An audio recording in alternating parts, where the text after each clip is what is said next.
नमस्ते, मैं हूँ रेखा सिंह। हम आप सबको उठान गीत सुनाएंगे।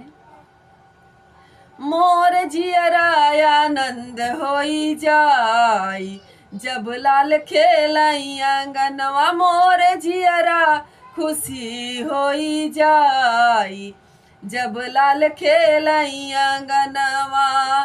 जौरे ललनवा के जूता लियाइबे, जौरे ललनवा के अपने ललनवा के जूता लियाइबे।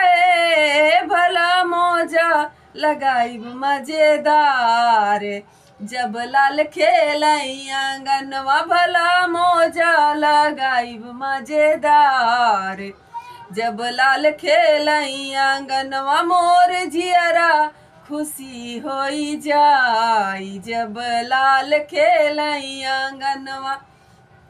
मोर जियरा आनंद होई जाई जब लाल खेलाई आंगनवा। खेलत हंसत लाल अम्मा गोदी गईले, खेलत हंसत लाल अम्मा गोदिया मई। अम्मा गोदिया मई हो दादी गोदिया मई।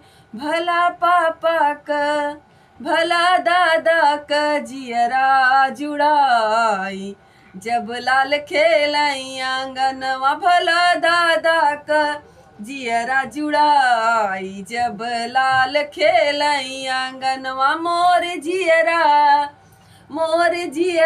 आनंद होई जाई जब लाल खेलाई आंगनवा।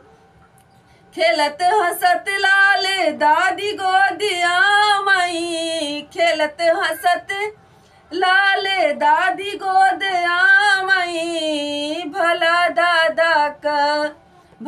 दादा का जियरा जुड़ाई जब लाल खेलाई आंगनवा। मोर जियरा खुशी होई जाई जब लाल खेलाई आंगनवा। मोर जियरा आनंद होई जाई जब लाल खेलाई आंगनवा।